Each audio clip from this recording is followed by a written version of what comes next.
Hey everyone, it's Jason. Welcome to another Funkoverse unboxing. This is for the second big box set, the third Harry Potter set, which I was actually very surprised to see come out because so far, up to this point, they'd only done a big box and one small expansion, and no set had had a third expansion yet, including Batman and DC, which is the first set that came out. So then all of a sudden when I saw, oh, they have another Harry Potter set, it was kind of cool, because the first one has Harry, Voldemort, Bellatrix, and Hermione, and then the second set has Draco and Ron. So it's like, okay, so that's the majority of the main characters, except, of course, we were missing these two guys.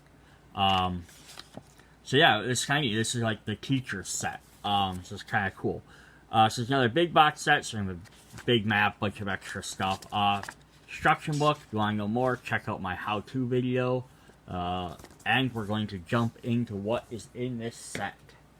So there's our four characters. We got, and I'm going to apologize if you watch my other Harry Potter videos. I've said this in there. I don't know much about Harry Potter, so I'm going to mess up names, abilities, or not know what things mean per characters. I know a little bit, but not a ton.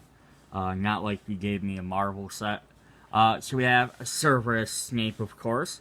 We have Dolores Umbridge, Albus Dumbledore, and Rubus Hagrid. So four of our, quote-unquote teachers, I guess, because for most of the movies, Hagrid's not really a teacher. I guess, technically, Dumbledore's not really a teacher as much as he's headmaster. Again, if I'm getting my lower right. So we're going to look at what we get in here. So, of course, we're going to get our 6 dice, which have our challenge side, defense side, and exclamation crit side. We're going to get our exhausted tokens, 6 of them, 1 for each pop, plus our 2 generic characters, which this set comes with a ministry official and a herbology professor. Our black and white one-sided, or first player token, not one-sided, first player token. Our 3 control tokens, which are black on one side, white on the other.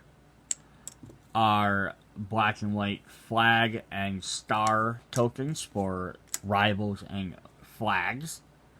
And then, of course, our 4-point tokens, which have the letters on the back. We'll also be getting our 21-point crystals, which match the blue of all the other Harry Potter sets. We will get our cooldown trackers, so you get 2, 1 for each player. And then, finally, the last common item we get is our skill tokens. So this one has a little bit different setup, a little bit different than the base game, because we still have like 3 tech or knowledge, which is probably more magic based. We have some leadership, which of course we have teachers, but we're actually getting some physical ones in here, which haven't been in any of the other Harry Potter sets, because generally the magicians don't do a lot of physical strength traits. So that's kind of neat as well. Alright, so we're going to move this out of the way, and we're going to take a look at the map and see what all that fun stuff is about.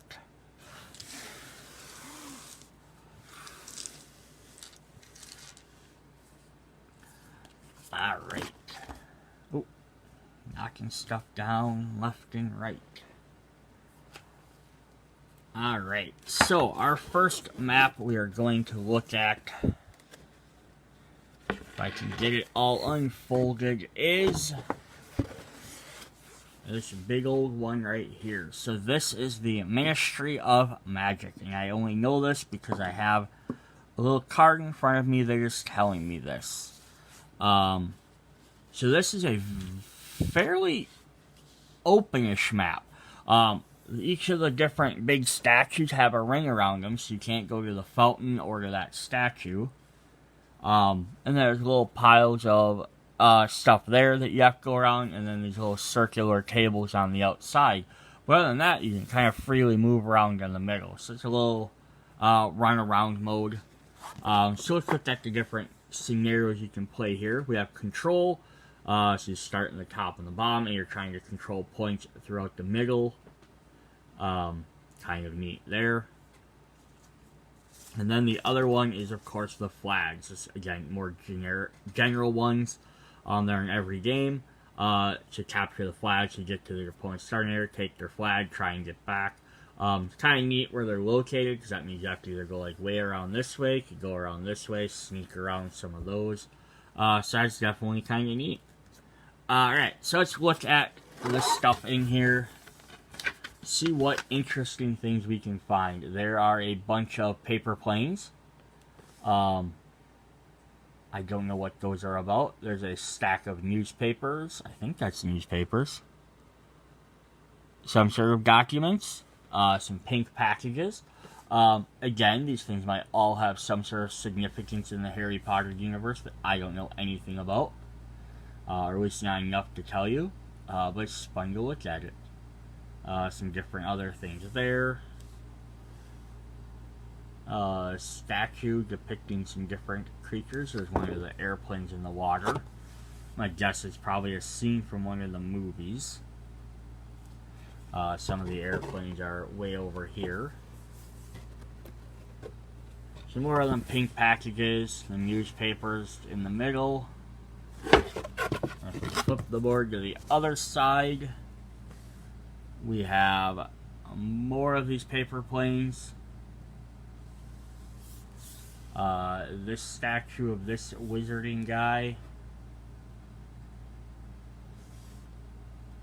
It's only sort of funny because he still has the Funko Pop face, but most of the Funko characters, like statues and like things that you usually have them, are like small Funko size. And this is like a full size person, like a Funko head. Alright, so there's that. There's not a lot of stuff on there. Again, there might be details I'm missing that I don't know about. But we're going to look at the other one. This looks like someone's office. This is probably headmaster's office. So Dumbledore's. So there might be a little bit more details in here. Again, I'm probably going to miss them. But what we can do here, of course, is we're going to have leaders. Start here. Your leaders start on the other side of the map. Get more points for knocking down higher level characters, essentially. And then we have territory. So starting on the top, you want to try and control the area in the middle, which is like the desk. This is kind of neat because there's actually points in the score area. I don't think I've seen that before, so that's something neat. Because then while you're in that big score area, you can be trying to get these points. Cool. And then if we actually look at the map, which we didn't really do yet, is lots of open space here. A little wall around here you can run through. These little dots here kind of just, they don't really affect too much, I guess. Possibly line of sight. These little walls here, these little bookcase walls or whatever, definitely will. Plus then the other side has a bunch of big circles, which will affect what you're doing or where you're looking. So let's jump in and look at some of the detail on these. So, start with this corner. Alright, so again, I don't know what this stuff is, so there's some steps that lead up to the top of this. A little magical device there, there's some scrolls.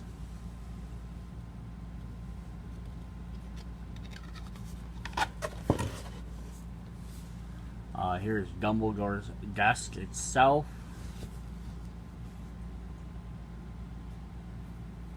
Yeah, I'm sure there's little items on there that you'd be like, oh yeah, that's this thing, or that's this thing, but yeah, I don't know, I'm not sure. I know there's a phoenix feather, which is one of his summons. I don't know what that blue thing is, though. That looks fairly important. It's a telescope and a map, or a globe, rather. Constellation globe, I'm going to guess. Let's flip over and look at the other side of that room from a different angle.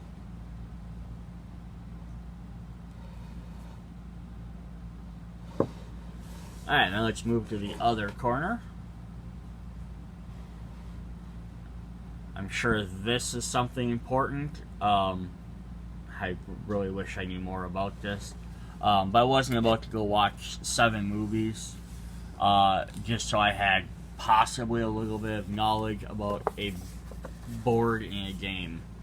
Because some of this stuff could be things that like appeared for like 1 second on a screen.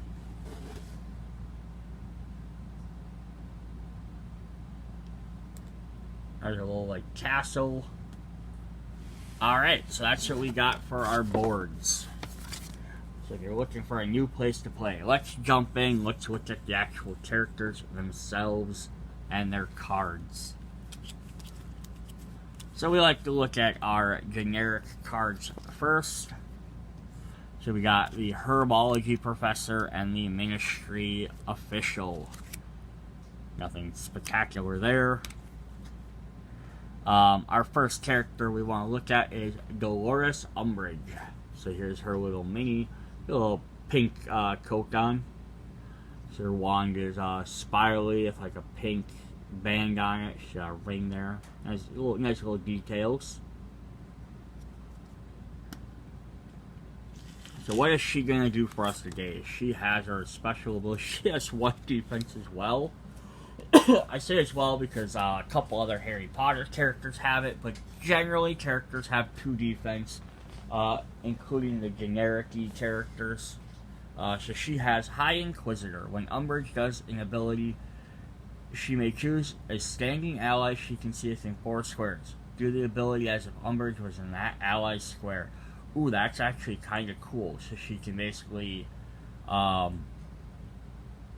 make her range an extra 4 plus whatever. So she can hit from quite a big distance if she's has some good allies. Her abilities are kind of neatly named. They're all Educational Decrees. So she has Educational Decree 31. Range 4, Challenge 2. Move a character adjacent to the target 1 square. Move a character adjacent to the target 1 square. Oh, you can shove someone else away from them. That's neat. Kind of surprising that she has the Red Combat one. It says Educational Decree 35. Range 2, Challenge 3. Roll 1 additional die if that character is holding an item. And Educational Decree 98. Control an adjacent standing rival. They do a basic action. So you've seen this in the other Harry... oh, excuse me. Some of the other Harry Potter characters. I don't really know what basic action you're going to make them do that might be effective, because moving them makes sense, but I can't really see them challenging, or assisting or interacting with stuff, because there's really no bad things to interact with. Why you would help them assist another character, I don't know. And challenge, I could possibly see, if you knew they were going to lose. I could maybe see interact as well, as if you're like, I would rather, if you're playing one of the modes where they gain more points if they're in a spot, but if they interact with, like a point token, or they interact with something, if it would send them back to the starting area. Because then you could be like, hey, I'm going to make them interact with this, it sends them back to the starting area, versus being in a spot where they gain a lot of points. So I could possibly see that. Alright, so let's assume that she's going to have one of these items. Let's look at one of them. I don't know who these items would normally belong to. They're kind of vague. But we're going to give her... I mean, they're vague for me. It's not like Batman in a battering, Catwoman in a whip. I don't know if these specifically were used by a character or not. So the De-Illuminator. Increase this character's defense by 1, which makes sense for her. If this character is challenged, place this card on the 2 track of the cooldown until the end of the turn. So there's her little device, or De-Illuminator. So that could definitely help her out a little bit, gives her an extra defense. And if she is challenged, you just lose it. I like this if they're challenged, not if they win. So they gain extra defense, and then they have to do that anyhow. Alright, up next, let's look at our friendly giant-ish character, Rubus Hagrid. Also interesting about him is his face is a little bit bigger than some of the other Funkos. It's not as much. It's a little bit bigger. But his hair and beard also make his head a lot bigger. He's got a little pink wand. It's kind of neat. He's kind of holding it, looks kind of like an umbrella. So he has Giant Heart. When Hagrid assists a character, that character may do a basic action. That's kind of cool. So they heal them, stand them up or whatever, and then they can move right away or do whatever they need to do. Helping Hand, move 3. This movement must end adjacent to an ally. So doesn't cost much, but could be very limited, but could definitely help as well. Plus, if you use that in conjunction with Giant Heart. Giant Strength. Challenge 3. The target must be standing. Push the target 1 square. And you're a wizard. An adjacent ally does a basic action or an action ability without paying that ability's cost. Nice. Yeah, so he's a very support character. So let's look at the other item then and see if that maybe helps him. So he's going to get this little green bottle, which is called the Viteraserum. So there it is again. It says your opponent must tell you which unexhausted character they will do actions with on their next turn. If that character is standing, they may only do 1 action. So that's kind of neat. And then you use it as going your 2 spot in your slot, so you can't use it consistently. But you can tell so if you're starting off like the beginning of the game and they have 3 characters, you could be like, okay, you need to tell me which character you're going to use next on your turn, so that way maybe you can be like, okay, they're going to use, I'm playing as Hagrid and they're going to use Snape. You know to attack Snape. Or at worst is, also if you can't maybe plan that way, at least limits them to 1 action, so that can kind of mess up their plans too. Neat little item. Definitely use that in like other games as well. Alright, so now we're going to look at Albus Dumbledore. He is very detailed for what he is. All around his crown is a little headpiece. He has like a little bubbly wand. Plus, there's all this design on his wardrobe, his gown or robe. I guess his beard's kind of cool. So he has Headmaster. Once per turn, an ally adjacent to Dumbledore may decrease the cost of an ability by 1. Incendio. Do a range 3 challenge 2 of up to 2 different rivals. Give Dumbledore the Incendio status card. With the Incendio side face up, limited once per turn.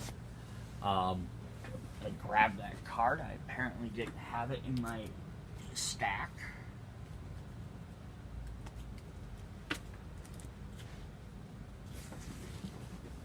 Alright, so he has...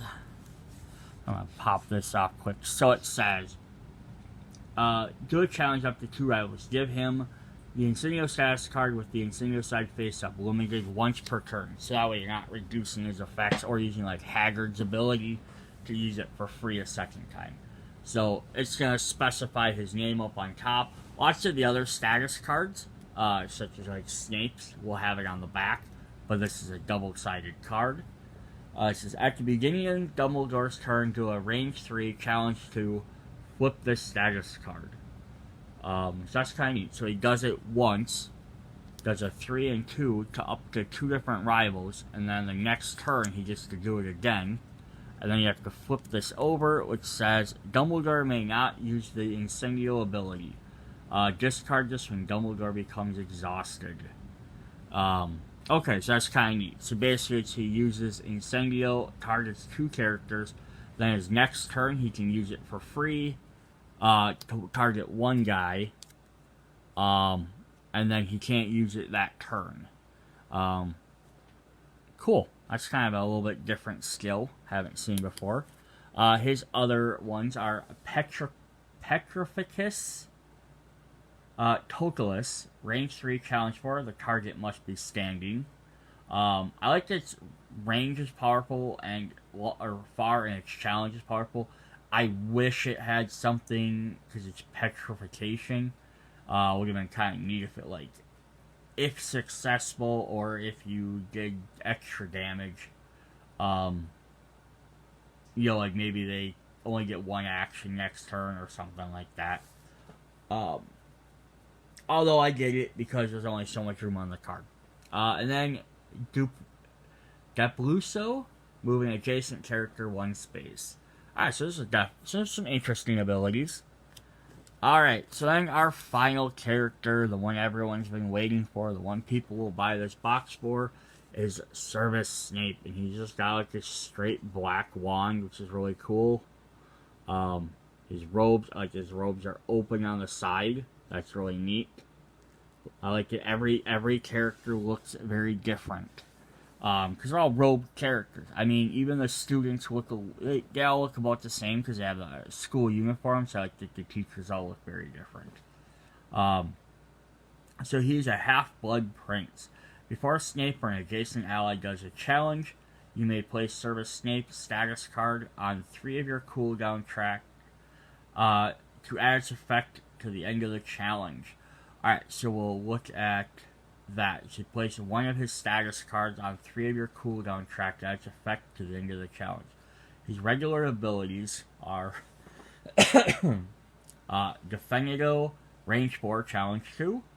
Veneria Sanctor, move 2 and do an assist action. That's kind of neat. And Sectum Sempra, challenge 4. So there's a ranged one. You can help out people with a move. And then you can also do just a giant challenge. That's really cool.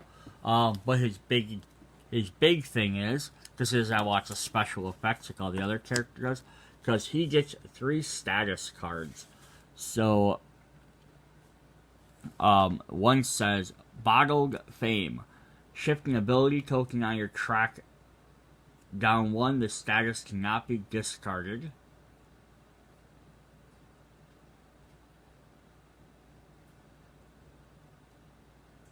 Okay. So then what it does is, so like that would be if you use his ability. So before Snape or an adjacent ally does a challenge, you can place 1 of your status cards on 3, so you can't use them consistently. But then it adds the effect to the end of the challenge. So then if you added this to like Definidos, for example, it's a range 4, challenge 2, and then it would shift an ability token on your track down 1. So that's kind of cool. Otherwise, he has Ensnared Senses, move each target 1 space. Or Brood Glory, move 2. Not the most spectacular of abilities, but the fact is you can throw it on any of yours or an adjacent ally's ability. That could actually be really cool. Like, if you teamed them up with Dumbledore, do range 3, challenge 2 up to 2 different rivals. So from 3 spaces away, you could move 2 characters, 2 more spaces. Each target 1 space, which isn't as good for that one, I guess. Or you can move him 2, or you can move each target 1 space. Or you could shift your cooldown 1 and have that ability maybe ready a little bit earlier. So that's definitely neat little effects there. Alright, so that is what we have for Funkoverse Harry Potter. Big box set number 2, overall set number 3. Check you guys in the next video. Bye.